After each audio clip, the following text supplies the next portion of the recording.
Well, Shedeur Sanders met with media today. Was asked what areas he thinks he needs to improve on. I don't view things as like patient. I guess that's the outside world. That's not nothing I live in.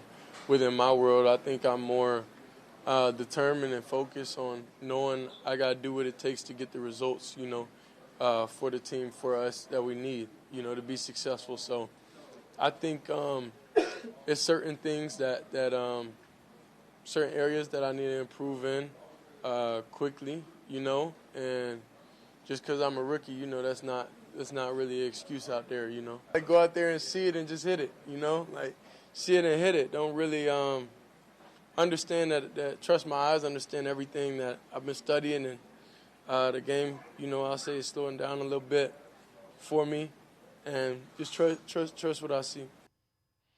And I'm curious, Jeff, what have you thought about Sanders? And look, the game's slowing down. That happened.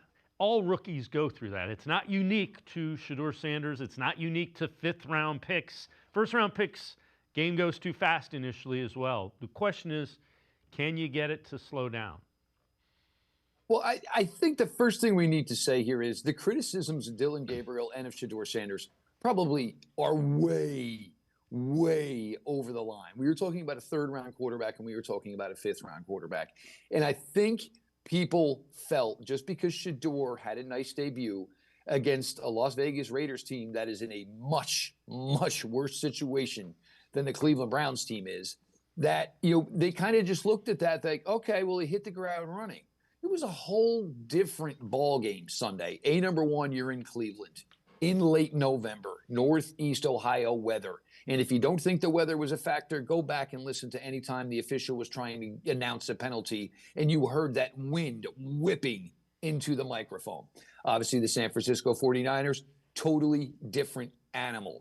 So, yeah, a bit, probably not the correct way to take the Vegas start and then all of a sudden expect him to go in to the 49ers game and maybe play just as well, if not maybe better. But I think, and he said it himself, he's got to kind of look at Jerry Jeudy, who he does not have a ton of reps with. And Jerry Jeudy is my Travis Hunter. My goal, hopefully, on every rep is that I can throw the ball to Jerry Jeudy, who is probably the best playmaking wide receiver I have. If I don't, then you know what? I have a nice fallback option in Harold Fannin as my tight end and receiver who is really excelling in his rookie year. If I don't have Fannin, I have seen the ability from Sampson. I have seen the ability from Judkins where they can give me something within the passing game as a second or a third option. Shedeur has to play at a faster pace. This is, I think, part of what the issue has been for him is because I think it's been so coached into him, stay in the pocket, don't try to make things happen with your legs, that I think now he's thinking so much about that as opposed to get the ball, find the guy, let it rip. And this is where, we're going to do the evaluation this week. This is going to be a little bit different now. 2 games in, now you're going to get a little bit softer opponent again in the Tennessee Titans.